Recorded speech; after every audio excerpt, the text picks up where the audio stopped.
बोलेंगे। जो 4 आश्रम है, 4 संप्रदाय हैं। 4 आश्रम है, ब्रह्मचर्य आश्रम, गृहस्थ आश्रम, वानप्रस्थ आश्रम एंड संन्यास आश्रम। भगवान ने इस सृष्टि को रचे तो सभी जीवों को एक वर्ग में बनाकर रखे हैं और सिस्टम बनाए हैं। तो ये जो हम लोगों का वर्ण आश्रम है और संप्रदाय है, 4 संप्रदाय भी है। तो ये वर्ण आश्रम पहले जो बालक 5 साल से 25 साल के अंदर गुरुकुल में रहकर विद्याएं सीखता है।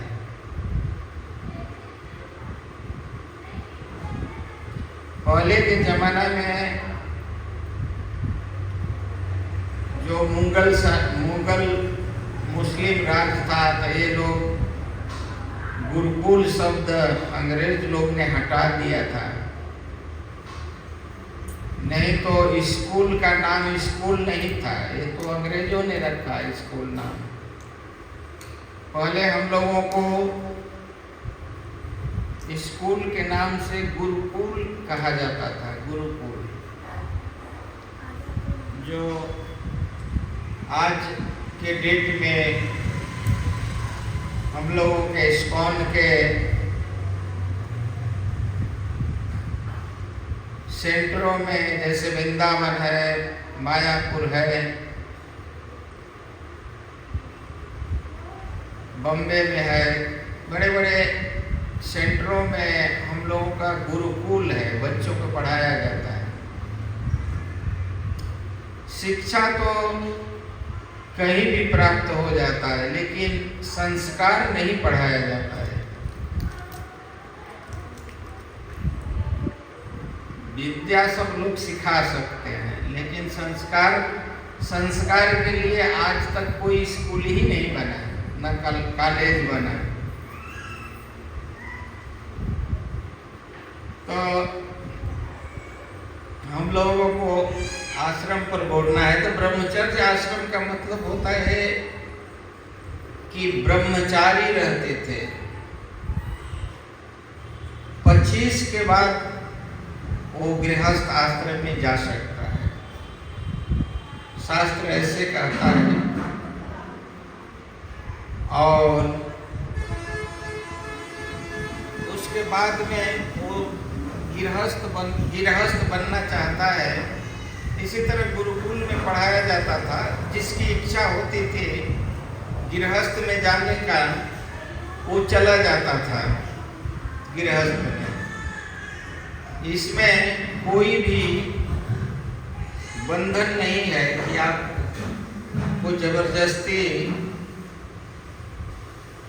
गृहस्थ से आपको संन्यास में भेजा जाए। ये परंपरा भी है कि ब्रह्मचर्य के बाद गृहस्थ में जाना। तो इस मनुष्य जीवन का 100 वर्ष का उम्र होता है। तो 25 साल ब्रह्मचर्य, 25 साल गृहस्थ और 25 साल वानप्रस्थ और 25 साल संन्यास।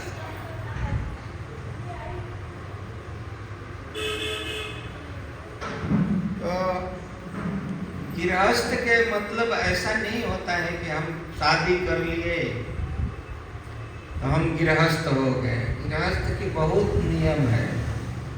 भागवत में बतलाया गया है कि कैसे गृहस्थ होना चाहिए, आदर्श गृहस्थ बनना चाहिए। एक एक नियम बनाया गया है।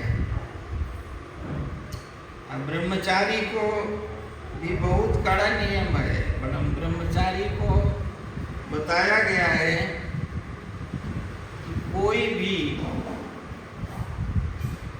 स्त्री को वो टच नहीं कर सकता है।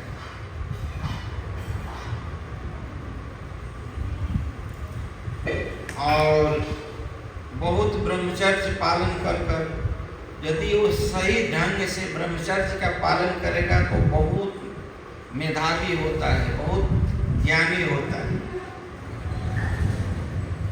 जो ब्रह्मचर्य का पालन ही संसार में यदि आपको जस पाना है तो आपको ब्रह्मचर्य का पालन करना चाहिए।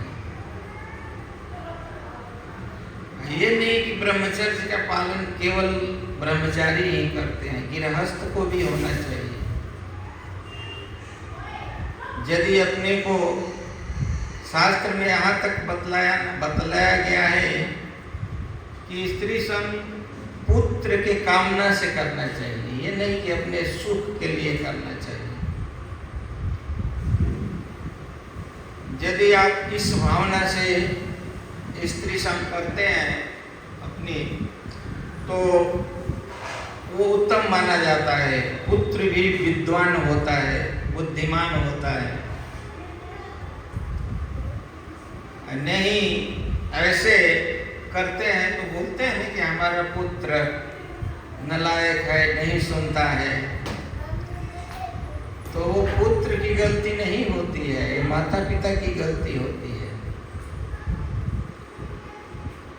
ये संस्कार बतलाया गया है कि जब हम लोग आते हैं तो हम लोगों के 16 संस्कार बतलाया गया है। तो एक संस्कार गर्भाधान पहला है, गर्भाधान धारण संस्कार, ये पहला है। उसी तरह जन्म लेता है, उसका होता है, इसे कर करके लास्ट में अंतिम संस्कार बोलते हैं ना, अंतिम संस्कार बोलते हैं उसको। तो इसलिए सभी को आश्रमों में जाना चाहिए। संन्यास फिर गृहस्थ के बाद वानप्रस्थ आता है। तो वानप्रस्थ होता है कि वो भगवान में लग जाता है, वो साधना करता है, दोनों स्त्री पुरुष साथ में रहकर, लेकिन किसी प्रकार का मिलन नहीं होता है। साथ में रहने के लिए बतलाया गया है ताकि वो दोनों को अभ्यास करवाया जाता है कि अगले स्टेप पर जाना है आपको, तो आप कैसे अपने मन को कंट्रोल कर अपने मन बुद्धि इंद्रिय पर कैसे कंट्रोल कर सकते हैं। इसलिए एकाएक गृहस्थ आश्रम से संन्यास आश्रम नहीं दी जाती है, उसको वानप्रस्थ दिया जाता है कि अभ्यास करो, तीर्थों में जाओ, कितना दिन तक आप रह सकते हैं। क्योंकि जो गृहस्थ आश्रम है, जो बोलते हैं कि माया का जो प्रारंभ होता है गृहस्थ आश्रम से ही होता है। गृहस्थी किया, उसके बच्चे हुए, बच्चे के फिर बच्चे के बच्चे हुए, फिर बच्चे के शादी कर दूसरे बच्चे हुए, अब परंपरा चलती जा रही है। इसलिए वानप्रस्थ दिया जाता है। वानप्रस्थ में घर से छोड़कर तीर्थ में रहने की बताया गया है कि तीर्थ में तीर्थाटन करना चाहिए, घूम कर सभी तीर्थों में जाकर भगवान का दर्शन करना, भगवान का प्रसाद खाना, भगवान के विषय में भगवान का गुणगान करना, भगवान के विषय में सुनना, भगवान के विषय में पढ़ना। इस साधना भक्ति धीरे धीरे उसमें वानप्रस्थ में किया जाता है। तब लास्ट में संन्यास दी जाती है। तो संन्यास दी जाती है तो बहुत कड़ा नियम कर दिया जाता है। फिर उसके बाद में कोई संबंध नहीं रखा जाता है घर से। बिल्कुल वो होकर एकदम सन्यासी घूमता है। सन्यासी का भी बहुत बड़ा नियम है।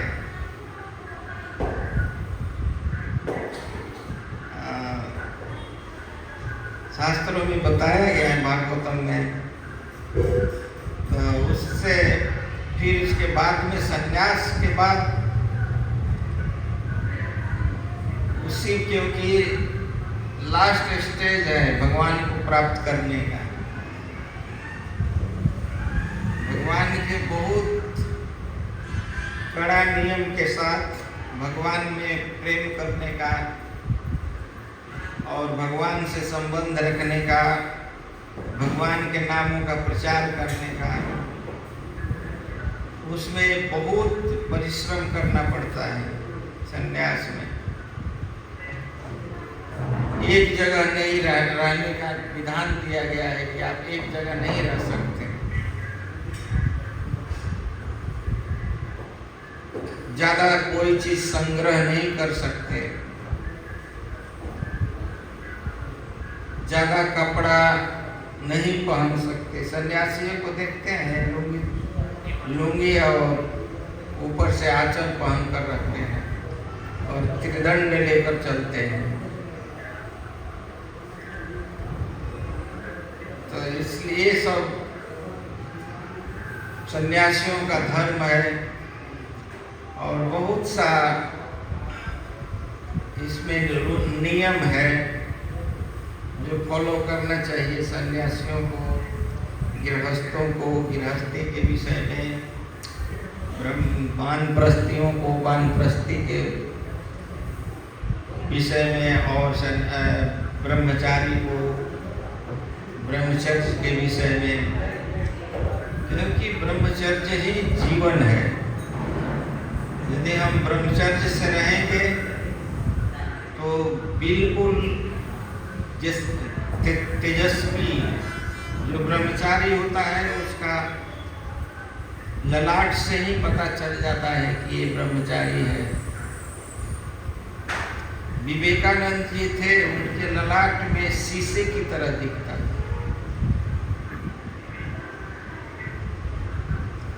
तो ये सब बहुत ही कठिन नियम है। उसको यदि हम पालन करेंगे तो अवश्य हम भगवान को ये चारों आश्रमों से